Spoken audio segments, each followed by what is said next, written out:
Salam, selamat pagi Bapak Ibu yang terkasih di dalam nama Tuhan Yesus Kristus. Puji Tuhan, bersyukur kita pada hari ini kembali bisa mengikuti persekutuan Usia Emas Edelweiss. Mari kita memulai persekutuan kita. Kita mulai dulu dibuka di dalam doa. Mari kita berdoa dahulu. Ya Tuhan kami mengucap syukur pada hari ini kami bisa kembali bisa bersekutu memuliakan Tuhan di persekutuan Usia Emas Edelweiss. Ya Tuhan, kami akan memulai persekutuan kami, biarlah Tuhan yang dimuliakan, biarlah Tuhan yang kami tinggikan dalam pujian-pujian kami. Makasih Tuhan, kami siap melayani Tuhan, di dalam nama Tuhan Yesus kami berdoa. Amin. Mari kita memulai persekutuan kita. Kita juga akan menyambut firman Tuhan yang akan kita dengar. Kita memuliakan Tuhan dengan pujian yang berkata, bagaikan bejana.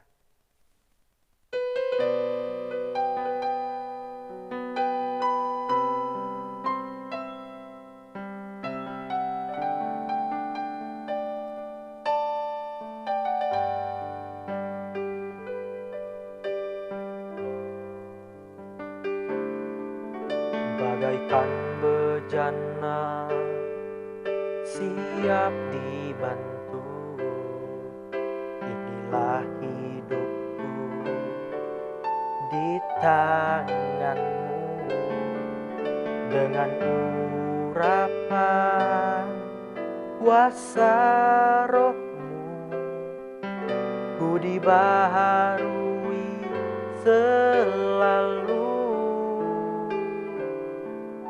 Jadikanku Allah dalam rumahmu, inilah hidupku di tanganmu, bentuklah seturut kehendakmu, pakailah sesuai rencanamu.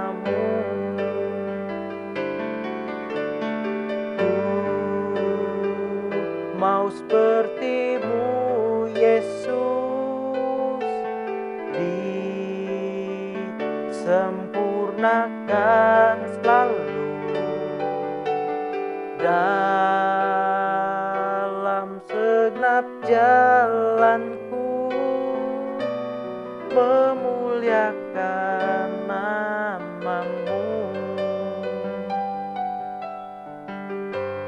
Mari kita angkat pujian ini dari awal kembali. Bagaikan bejana siap dibentuk.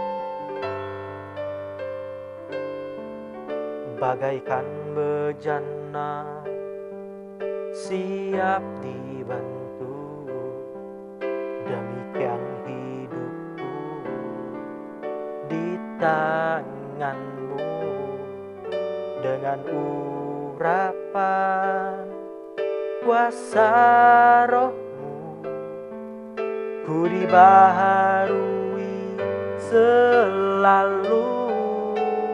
Jadikanku Allah dalam rumahmu, inilah hidupku di tanganmu, bentuklah seturut kehendakmu, pakailah sesuai rencanamu. Ku mau seperti Yesus, ku mau seperti-Mu Yesus, disempurnakan selalu dalam segenap jalanku, memuliakan nama-Mu. Ku mau seperti-Mu Yesus, disempurnakan selalu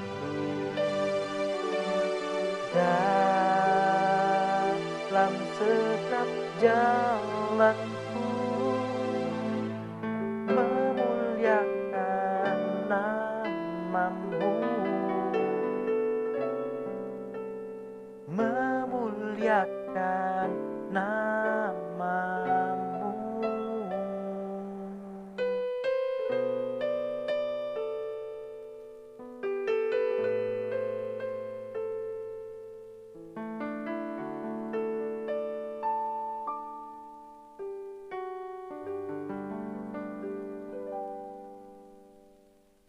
Sebelum kita mendengarkan firman Tuhan, mari kita berdoa. Kami mengucap syukur kepada Tuhan. Pada hari ini kami kembali bisa mengikuti persekutuan dan kami sebentar lagi akan merenungkan kebenaran firman Tuhan. Tuhan tolonglah kami untuk kami bisa mengerti firman Tuhan yang akan kami renungkan bersama. Biarlah kami terus berusaha hidup di dalam rencana Tuhan dan kami menghidupinya sebagai murid Tuhan Yesus. Roh Kudus memampukan kami untuk kami bisa mengerti, menyerap perenungan firman Tuhan. Dan kami berdoa juga untuk hamba-Mu yang penuh kelemahan dan hamba-Mu yang masih usia muda ini Tuhan. Tuhan juga yang memberikan kekuatan, memberikan hikmat kepada hamba-Mu yang akan menyampaikan firman Tuhan ini. Tuhan, nyatakanlah urapan-Mu. Makasih Tuhan, inilah doa yang kami naikkan dengan penuh ucapan syukur. Di dalam nama Tuhan Yesus kami berdoa. Amin. Ya, sebelum kita masuk ke dalam pembacaan Alkitab, pembacaan kitab suci, ya bersyukur ya kita kembali bisa merenungkan firman Tuhan kembali ya di persekutuan usia emas ini. Ya, kita sebagai orang yang hidup di dalam dunia ini, kita sering sekali ya mendengar istilah jadilah teladan. Entah kita temukan kata-kata itu di mana begitu ya. Tentunya istilah jadilah teladan itu juga diajarkan oleh setiap agama dan itu juga diajarkan di setiap etika yang berlaku di satu tempat. Entah menjadi teladan yang baik atau menjadi teladan yang tidak baik. Tentu pernyataan jadilah teladan itu terus terdengar, terus kita jumpai di mana kita berada. Nah, pada hari ini kita juga akan belajar, kita kembali merenungkan firman Tuhan. Kita sebagai murid Kristus Yesus, kita menjadi orang percaya, mengapa kita harus menjadi teladan? Begitu. Dan juga kita juga tidak terlepas menjadi teladan, juga tidak kita pungkiri, juga kita sering juga, terutama kita mendengarkannya di dalam lingkungan kita sebagai orang Kristen. Kita mendengarkan istilah jangan menjadi batu sandungan. Nah, itulah juga yang menjadi tema perenungan kita pada hari ini, yaitu jangan menjadi batu sandungan. Antara menjadi teladan dan jangan menjadi batu sandungan, apakah ini ada hubungannya? Nah, ini yang akan kita sama-sama renungkan. Inilah yang juga akan kita sama-sama pelajari bersama. Ya, perenungan kita pada hari ini terdapat di dalam Matius pasalnya yang ke-17. Ayatnya yang ke-24 sampai 27. Matius pasal 17 ayatnya yang ke-24 sampai 27. Saya akan membacakannya untuk kita semua. Yesus membayar bea untuk bait Allah. Ketika Yesus dan murid-muridnya tiba di Kapernaum, datanglah pemungut bea bait Allah kepada Petrus dan berkata, "Apakah gurumu tidak membayar bea 2 dirham itu?" Jawabnya, "Memang membayar." Dan ketika Petrus masuk rumah, Yesus mendahuluinya dengan pertanyaan, "Apakah pendapatmu Simon? Dari siapakah raja-raja dunia ini memungut bea dan pajak? Dari rakyatnya atau dari orang asing?" Jawab Petrus, "Dari orang asing." Maka kata Yesus kepadanya, "Jadi bebaslah rakyatnya. Tetapi supaya jangan kita menjadi batu sandungan bagi mereka, pergilah memancing ke danau, dan ikan pertama yang kau pancing tangkaplah, dan bukalah mulutnya. Maka engkau akan menemukan mata uang tempat dirham di dalamnya. Ambillah itu dan bayarkanlah kepada mereka, bagiku dan bagimu juga." Sebegitu jauh pembacaan kita pada hari ini.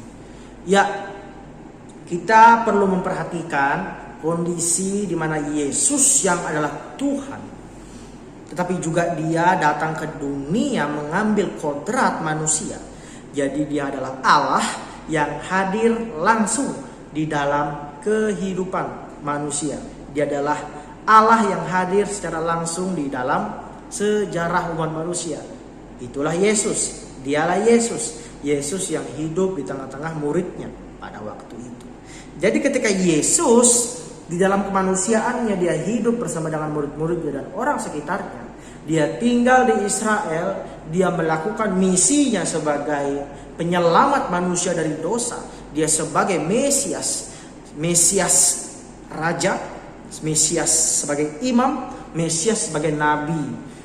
Itu tugasnya sebagai Mesias. Dia tinggal di Israel, di mana bangsa Israel hidup dikuasai oleh bangsa Romawi. Jadi kita bisa katakan bahwa bangsa Israel pada zaman Yesus hidup itu tidak lagi sepenuhnya otonom atau tidak lagi sepenuhnya menjadi bangsa yang berdaulat. Namun Israel hidup di tengah bangsa Romawi, di mana seluruh keteraturan, seluruh ketetapan-ketetapan yang berlaku baik dari segi politik, baik dari segi pemerintah maupun baik dari segi aturan-aturan yang berlaku itu menggunakan sistem Romawi.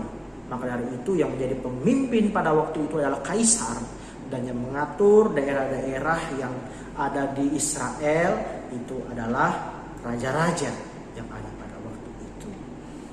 Ya, demikian sedikit pengantar kita tentang bagaimana Yesus hidup begitu ya pada waktu itu di Israel.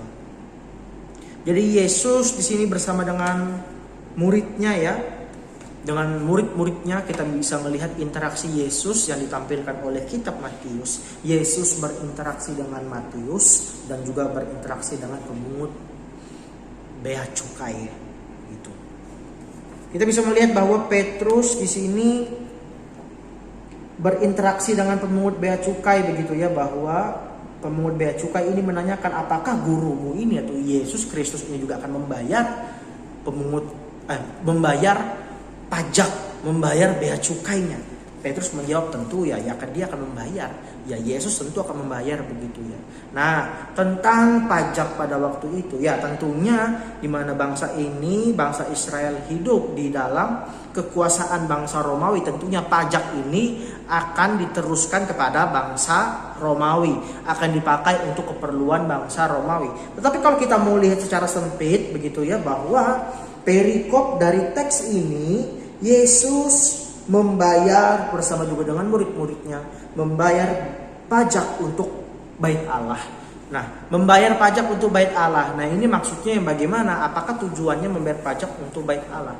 Jadi, akar atau sejarah dari membayar pajak untuk bait Allah sebelum Israel itu sendiri dikuasai oleh bangsa-bangsa luar seperti bangsa Persia, seperti bangsa Yunani maupun Romawi. Israel juga sudah menetapkan begitu ya pada waktu Musa sendiri hidup sebagai pemimpin di tengah bangsa Israel.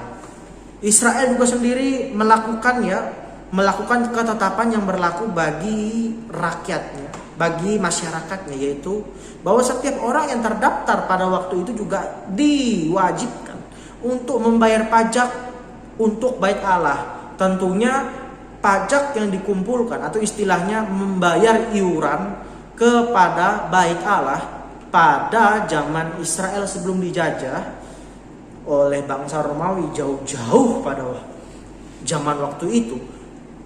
Keperluan dana yang dikumpulkan itu untuk keperluan bait Allah begitu ya, sepenuhnya dikumpulkan untuk keperluan bait Allah, baik itu dari keperluan dari ibadah-ibadah, keperluan juga tunjangan untuk setiap imam yang melayani di bait Allah dan lain-lain, dan juga sebagai menyediakan makanan dan minuman untuk yang tinggal di dalam bait Allah. Itulah guna dari iuran atau pajak yang dikumpulkan untuk bait Allah, dan itu terambil direferensikan dari kitab Keluaran pasal 30 begitu ya. Keluaran pasal 30 ayat 11 sampai 16, di situ diberi sejarah bagaimana memberi iuran kepada bait Allah itu ya pada mulanya untuk memberi kepada kepentingan atau keperluan peribadahan. Tetapi karena bangsa ini juga dikuasai oleh bangsa Romawi, jadi sepenuhnya bangsa ini tidak bisa mengatur seenaknya, memberikan satu ketetapan seenaknya. Maka dari itu, setiap dana yang dikumpulkan, setiap iuran yang dikumpulkan itu, maupun itu juga diberikan kepada bait Allah, itu juga akan juga dipakai untuk keperluan bangsa Romawi juga. Karena bangsa Romawi adalah bangsa yang berdaulat pada waktu itu, sehingga Israel pun dikuasai. Maka juga tidak mengherankan mengapa di Alkitab kita menyaksikan citra atau pandangan tentang pemungut cukai, orang yang bekerja sebagai pemungut cukai atau orang-orang yang menagih setiap pajak orang-orang Israel itu dipandang secara negatif. Ya karena apa? Karena orang-orang yang bekerja sebagai pemungut pajak itu tentunya dia akan bekerja dan mengabdi kepada bangsa di luar Israel. Nah, ini salah satunya adalah bangsa Romawi. Tidak mengherankan mengapa orang-orang Farisi, orang-orang Yahudi menegur dan bertanya-tanya kepada Yesus ketika Yesus makan bersama dengan pemungut cukai, yaitu siapa? Matius atau Lewi. Di mana Matius sebelum mengikuti Yesus dia juga pernah menjadi pemungut pajak untuk memunguti pajak yang memenuhi keperluan bangsa Romawi. Dan inilah mengapa adanya begitu ya hal-hal seperti ini, memungut bea bait Allah atau membayar pajak untuk Romawi. Ya, Yesus sebagai manusia, dia adalah orang yang hidup di Israel, tentu dia melakukan kewajibannya sebagai masyarakat pada waktu itu. Jadi Yesus memang adalah Tuhan, tetapi juga dia adalah manusia yang hidup di satu daerah. Dia di sini Yesus juga beserta dua dengan muridnya berusaha membayar kewajiban mereka sebagai rakyat pada waktu itu, yaitu membayar pajak. Nah, jadi kita melihat bahwa Yesus sendiri tidak menolak, tidak memberontak kepada bangsa ini, kepada bangsa Romawi ketika ia ditagih untuk membayar pajak. Dan juga Yesus juga mengkonfirmasi di Matius pasalnya yang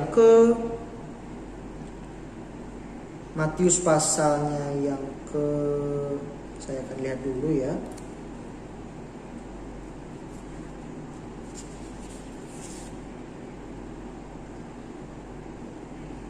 Ya, di Matius pasalnya yang ke-22 ayat yang ke-21 ketika Yesus dicobai oleh orang-orang Yahudi begitu ya, tentunya orang-orang ahli-ahli Taurat. Ketika Yesus hendak dicobai, di mana orang-orang Yahudi ini ingin mencoba Yesus dengan pertanyaan, kamu mengabdi kepada siapa? Kepada Kaisar atau kepada Allah begitu kan? Pilih. Nah, ini motif dari pertanyaan ini untuk menjatuhkan Yesus, untuk menjebak Yesus supaya Yesus jatuh ke dalam pelanggaran begitu ya. Kalau Yesus memilih kalau dia memihak Allah, tentu nanti dalam pemandangan orang Yahudi, oh sudah berarti Kaisar juga ini dihianati karena memihak kepada Allah. Kalau Yesus menjawab memihak kepada Kaisar, berarti juga dari pandangan orang Yahudi pada waktu itu yang mengujinya, berarti Yesus akan mengingkari atau mengkhianati Allah. Tetapi Yesus dengan penuh hikmat begitu menjawab begitu ya, yaitu apa? Di Matius pasal yang ke-22 ayat yang ke-21 Yesus menjawab, dari antara dua hal ini tidak bertentangan. Apa yang patut diberikan kepada Allah, diberikanlah kepada Allah. Apa yang patut diberikan kepada Kaisar, berikanlah kepada Kaisar. Jadi tanggung jawab Yesus sebagai hamba kepada Allah, tentu ya dia akan melakukan tanggung jawabnya sebagai hamba. Tentu Yesus juga hidup sebagai manusia yang hidup di bangsa Israel, yang dimana Romawi berkuasa pada waktu itu. Jadi Yesus juga melakukan tanggung jawabnya sebagai masyarakat yang tinggal pada waktu itu juga. Tidak ada masalah antara mengabdi dengan Allah dengan melakukan tanggung jawab sebagai masyarakat di satu tempat. Tidak ada pertentangan. Mengabdi kepada negara dan mengabdi kepada Tuhan. Tidak ada pertentangan akan dua hal ini. Maka dari itu Yesus menjawab begitu ya di Matius. Kembali lagi di Matius pasal 17. Motif Yesus melakukan tanggung jawabnya sebagai masyarakat, salah satunya dengan wujud dia membayar pajak, Yesus melakukan itu dengan motif apa? Dengan motif supaya dia jangan menjadi batu sandungan, begitu kan ya. Jangan menjadi batu sandungan. Oke, mari kita melihat bagaimana Alkitab baik di Perjanjian Lama maupun Perjanjian Baru melihat istilah batu sandungan yang sering kita dengar. Jangan menjadi batu sandungan. Kalau kita mau melihat seperti yang tercatat di dalam Imamat pasalnya yang ke-19 ayat 14, bahwa fungsi dari batu sandungan itu ada, yaitu untuk menjatuhkan seseorang. Untuk menjatuhkan seseorang, seperti yang dikatakan di Imamat pasal 19 ayat 14 ini, bahwa janganlah engkau menaruh batu di hadapan orang buta dan tuli supaya mereka jangan terjatuh. Nah, jadi itulah fungsi dari batu sandungan, yaitu fungsinya untuk menjatuhkan seseorang, begitu ya. Juga ini juga yang kita lihat di dalam Yeskiel pasal 44 ayat 22. Di situ diberi keterangan bahwa batu sandungan itu juga berguna untuk mempelesetkan orang, mensandungkan orang supaya orang itu dapat terjatuh. Ya. Dan hal ini, istilah batu sandungan ini juga diberikan konsep akan peraturan Allah. Ya, bahwa orang yang menjadi batu sandungan atau sesuatu yang menjadi sandungan itu artinya sama menjadi rintangan, begitu ya. Sesuatu yang menghalangi seseorang untuk memenuhi satu target. Itulah arti dari batu sandungan. Batu sandungan bisa dikatakan secara sederhana yaitu sebagai rintangan, sebagai halangan, sebagai penghalang seseorang untuk memenuhi satu yang disasarkan. Itu arti dari batu sandungan. Dan kita melihat di kitab Perjanjian Baru ya demikian juga. Dan ini diberikan keterangan secara rohani, begitu ya, bahwa batu sandungan itu juga ada kaitannya dengan perilaku kita sebagai manusia. Nah, kita bisa melihat motif Yesus, begitu ya, bahwa Yesus hendak tidak ingin menjadi batu sandungan supaya orang-orang yang ada di sekitar dia jangan sampai terjatuh, terpeleset, atau terhalang. Istilahnya, jangan sampai orang-orang pun ikut menjadi terjatuh ke dalam dosa dari perbuatan-perbuatan mereka. Jadi itulah motif Tuhan Yesus melakukan supaya orang-orang juga melakukan tanggung jawabnya, begitu ya, sebagai masyarakat. Jadi Yesus berusaha menjadi teladan yang baik, begitu ya, sebagai masyarakat. Ya, lakukanlah, penuhi, begitu kan ya. Penuhilah tanggung jawabnya, begitu, sebagai manusia, sebagai rakyat. Nah, itulah mengapa Yesus tidak ingin menjadi batu sandungan, dan murid-muridnya juga melakukan apa yang Yesus kehendaki, yaitu jangan menjadi batu sandungan, supaya orang-orang yang ada di sekitarnya jangan terpeleset, jangan jatuh ke dalam pelanggaran, jangan jatuh ke dalam dosa. Nah, itu definisi dari batu sandungan. Oke. Jadi kita bisa melihat satu prinsip, begitu ya, dari apa yang dilakukan Tuhan Yesus dan murid-murid. Yesus berusaha menjadi teladan yang baik, bahwa kita sebagai orang percaya bukan berarti hidup seenak, menjadi orang yang diselamatkan, menjadi orang kepemilikan dari Allah. Kita menjadi milik Allah, dibebaskan dari hukum Taurat, dibebaskan dari murka Allah, dibebaskan dari kutuk hukum Taurat yang membuat kita jatuh ke dalam dosa. Bukan berarti kita hidup seenaknya, bukan berarti kita hidup semena-menanya. Karena apa? Karena bukan hanya kita supaya tidak jatuh ke dalam dosa, tetapi ini juga berkaitan dengan orang yang ada di sekitar kita, yaitu menjadi teladan. Maka dari itu Rasul Paulus mengatakan, jangan sampai karena kebebasan kita, orang yang ada di sekitar kita itu tersandung dan jatuh ke dalam dosa karena apa yang kita perbuat. Nah, maka dari itu inilah yang juga menjadi pembeda, begitu ya, menjadi teladan di dalam iman Kristen dengan iman di luar Kristen, yaitu apa? Kita sebagai orang yang diselamatkan berusaha menjadi terang, berusaha menjadi garam di sekitar kita, menjadi pusat perhatian, di mana kita menjadi pusat perhatian. Orang-orang yang di sekitar kita itu terberkati akan apa yang kita lakukan, apa yang setiap kita lakukan dalam kehidupan kita, sehingga orang-orang yang di sekitar kita pun juga meniru hal-hal yang baik pada kita. dan orang-orang yang meniru hal-hal yang baik pada kita. Entah itu anak cucu kita, entah itu keluarga kita, entah itu tetangga kita. Orang-orang yang meniru itu juga bisa mengenal Allah dalam kehidupan kita. Maka dari itu tidak mengherankan mengapa Kristen di mata masyarakat umum terkenal akan apa? Oh, orang Kristen tuh orangnya baik-baik gitu ya. Orang Kristen itu sangat terkenal akan ajaran kasihnya, karena orang Kristen itu memang betul-betul menerapkan ajaran kasih begitu. Meskipun mereka dikasarin, mereka tidak membalas. Meskipun mereka dijahati, mereka tidak membalas kejahatan dengan kejahatan, namun membalas kejahatan dengan kebaikan. Nah, inilah pentingnya begitu ya, menjadi teladan supaya apa? Orang-orang yang ada di sekitar kita itu juga bisa mengikuti teladan kehidupan kita, di mana mereka pun akan meniru hal-hal yang baik pada kita, dan di situ Allah dipermuliakan. Dan orang-orang yang ada di sekitar kita tidak ikut jatuh ke dalam dosa. Nah, maka dari itu Rasul Paulus mengatakan, coba saya akan bacakan di dalam 1 Korintus pasalnya yang ke-8 ya. 1 Korintus pasalnya yang ke-8. Ayatnya ya, 1 Korintus pasalnya yang ke-8, ayatnya yang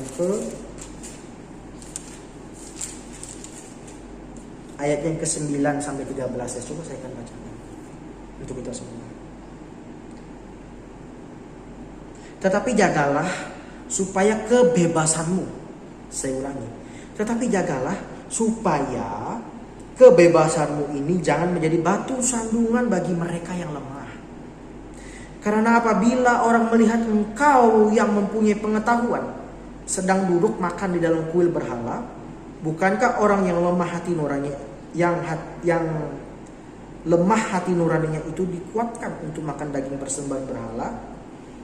Dengan jalan demikian orang yang lemah, yaitu saudaramu yang untuknya Kristus telah mati, menjadi binasa karena pengetahuanmu. Nah, saya lanjutkan di ayat 12. Jika engkau secara demikian berdosa terhadap saudara-saudaramu dan melukai hati nurani mereka yang lemah, engkau pada hakikatnya berdosa terhadap Kristus. Karena itu apabila makanan menjadi batu sandungan bagi saudaraku, aku untuk selama-lamanya tidak akan mau makan daging lagi, supaya aku jangan menjadi batu sandungan bagi saudara. Jadi saudara, kita bisa belajar begitu ya, bahwa sebagai Kristen bukan hidup seenaknya, tidak memperhatikan setiap apa yang kita lakukan. Karena apa? Hati-hati. Apa yang kita lakukan dalam kehidupan kita, apa yang kita katakan, apa yang kita lakukan setiap harinya dalam setiap aktivitas kita di sekeliling orang-orang percaya ataupun orang lain. Jangan sampai apa yang kita lakukan itu membuat iman seseorang itu menjadi lemah, sehingga Allah dihujat, Allah dihina karena apa yang kita lakukan. Nah, ini juga yang perlu kita perhatikan. Jangan sampai kebebasan kita, apa yang kita lakukan, itu membuat seseorang itu jatuh ke dalam dosa. Maka dari itu inilah mengapa jangan menjadi batu sandungan. Karena ketika kita menjadi pemicu saudara kita jatuh ke dalam dosa, membuat pemicu anak cucu kita jatuh ke dalam dosa, otomatis kitalah yang menjadi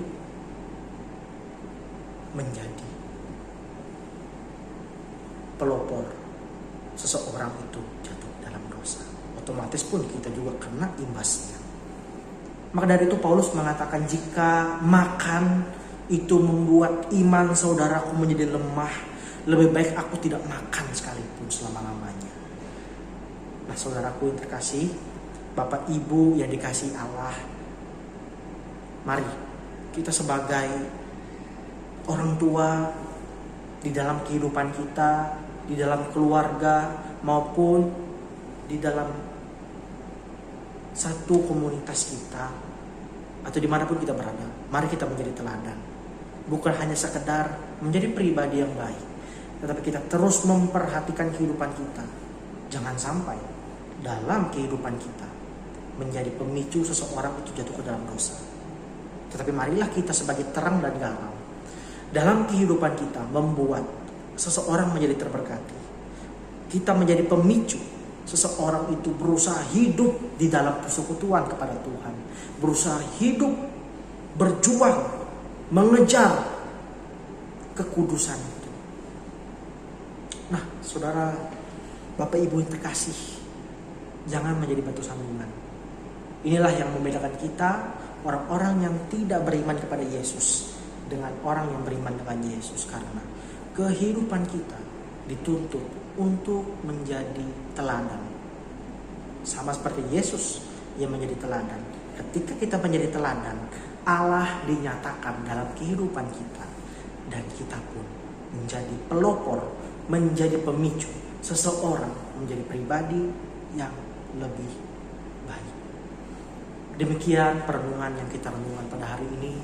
Kiranya dalam kehidupan kita bukan menjadi batu sandungan, membuat iman seseorang menjadi lemah, menjadi seseorang itu terjatuh ke dalam dosa karena apa yang kita lakukan. Tetapi marilah di dalam kehidupan kita seseorang terberkati karena tingkah laku kita. Seseorang menjadi berusaha hidup di dalam kekudusan, berusaha hidup mengasihi Tuhan karena apa yang kita lakukan. Mari kita berdoa untuk menutup perenungan kita. Ya Allah kami mengucap syukur kepada Tuhan sehingga kami pada hari ini pun bisa mendengarkan firman Tuhan, dan kami diajar oleh Engkau ya Yesus untuk tidak menjadi batu sandungan, untuk kami diajar oleh Engkau supaya kami tidak menjadi batu sandungan dan menjadi pemicu seseorang jatuh ke dalam dosa.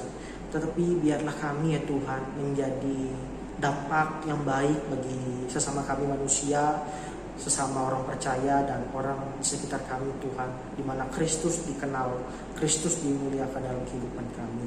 Biarlah dengan apa yang kami lakukan dalam kehidupan kami, seseorang menjadi terberkati, seseorang menjadi terus berjuang mengasihi Tuhan, terus menjadi teladan dalam kehidupannya.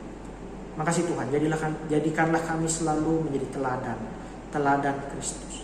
Kami menjadi anak-anak-Mu ya Tuhan. Makasih. Inilah doa yang kami naikkan kepada Tuhan dengan pengucapan syukur. Di dalam nama Tuhan Yesus kami berdoa. Amin. Ya, tiba saatnya kita akan memasuki doa syafaat. Mari kita berdoa begitu ya, untuk 3 pokok doa. Pertama, mari kita berdoa untuk Indonesia kita sekarang. Bersyukur 17 Agustus kemarin, di mana bangsa kita kembali bertambah 1 tahun usia kembali ya. Bangsa kita merdeka. Kita berdoa semoga bangsa kita menjadi bangsa yang terus memuliakan Tuhan, bangsa yang menjadi bangsa yang baik di tengah situasi yang buruk ini. Untuk pokok doa bangsa Indonesia ini, mari kita berdoa. Tuhan, kami mau berdoa ya Tuhan untuk bangsa Indonesia ini. Kami mengucap syukur kepada Tuhan, di mana bangsa kami menjadi bangsa yang Tuhan kehendaki Tuhan. Tuhan berkenan kepada bangsa kami, sehingga bangsa kami pada hari ini pun bisa ada ya Tuhan. 70 tahun lebih Tuhan, 75 tahun lebih Tuhan bangsa ini ada, berdiri itu karena cinta kasih Tuhan. Tuhan, kami mau berdoa di mana bangsa kami, bangsa Indonesia masih terus bergumul akan COVID-19. Kiranya bertambah usianya bangsa kami menjadi bangsa yang baik, menjadi bangsa yang kembali normal seperti sedia kala ya Tuhan. Mohon ya Tuhan, kami rindu akan hal-hal itu, di mana kami bisa beraktivitas seperti sedia kalanya. Terima kasih Tuhan, kami berdoa untuk setiap pemerintah, tim kesehatan, polisi, TNI yang bekerja untuk bangsa ini. Kiranya Tuhan yang melindungi mereka dan memberikan kesehatan kepada mereka yang bekerja dan mengabdi kepada bangsa ini. Terima kasih Tuhan, inilah doa kami yang kami naikkan dengan penuh ucapan syukur. Amin. Yang kedua, mari kita berdoa untuk setiap saudara dan saudari kita yang mungkin mengalami kelemahan tubuh, mengalami pergumulan, mengalami masalah. Kita berdoa untuk mereka ya. Mari kita bersatu di dalam doa kembali. Tuhan, kami mau berdoa untuk Bapak Ibu, saudara-saudara kami yang mengalami kejenuhan di rumah ya Tuhan, mengalami lesu, kesedihan. Tuhan tolong Engkau yang memberikan penghiburan kepada mereka yang mengalami kejenuhan di rumah mereka di dalam usia tuanya ya Tuhan. Tuhan tolong yang melindungi mereka, selalu memberikan kesehatan, memberikan imun tubuh yang kuat, sehingga mereka di dalam kesepiannya mereka ya Tuhan, mereka mendapatkan penghiburan dari Roh Kudus, dan Tuhan juga yang memberikan pengharapan selalu kepada mereka, sehingga mereka pun tetap kuat hidup di dalam Tuhan dan mengasihi Tuhan selalu. Kami juga berdoa untuk setiap Bapak, Ibu, Saudara dan Saudari kami yang bergumul akan kesehatan. Kiranya Tuhan yang memberikan imun tubuh yang kuat kepada mereka dan memberi kesembuhan, sehingga mereka pun bisa beraktivitas seperti sedia kala. Makasih Tuhan, inilah doa kami yang kami naikkan dengan penuh ucapan syukur. Di dalam nama Tuhan Yesus kami berdoa. Amin. Yang terakhir, mari kita berdoa untuk Komisi Usia Emas Edelweiss ini. Kiranya dengan Komisi Usia Emas ini terus menjadi berkat bagi kita semua yang mengikutinya. Baik, mari kita berdoa kembali. Kami juga mau berdoa ya Tuhan untuk Komisi Usia Emas Edelweiss ini. Kami bersyukur Komisi Usia Emas ini boleh ada menjadi tempat kami bersekutu ya Tuhan, sesama dengan orang percaya. Kami mau berdoa dengan setiap pergumulannya yang ada di masa-masa online ini. Tuhan tolong untuk setiap pengurus yang melayani Tuhan di dalam Komisi Usia Emas ini, kiranya Tuhan yang memberi semangat dan memberkati mereka dalam pelayanan mereka. Kiranya Tuhan juga memberikan hati yang gembira kepada mereka dalam pelayanan mereka. Kami juga berdoa untuk Komisi Usia Emas, biarlah komisi ini menjadi berkat bagi Bapak Ibu yang mengikutinya ya Tuhan, menjadi penyemangat kami hidup dalam dunia ini, dan kami terus berjuang mengasihi Tuhan dengan sepenuh hati kami. Makasih Tuhan, inilah doa yang kami naikkan kepada Tuhan dengan penuh ucapan syukur. Dalam nama Tuhan Yesus kami berdoa. Amin. Mari kita menutup doa syafaat kita, sekaligus kita juga menutup persekutuan Komisi Usia Emas pada hari ini. Mari sekali lagi kita berdoa. Ya Allah kami, inilah syafaat yang kami naikkan kepada Tuhan. Kiranya Tuhan yang menolong dan yang menjawab doa-doa kami menurut waktu Tuhan. Makasih Tuhan, terima kasih. Kami juga mau berdoa ya Tuhan untuk aktivitas kami selanjutnya. Kiranya Tuhan yang menyertai kami dalam aktivitas-aktivitas selanjutnya. Kami akan mengakhiri persekutuan usia emas kami. Tuhan tolong lindungi kami dalam hidup kami. Makasih Tuhan.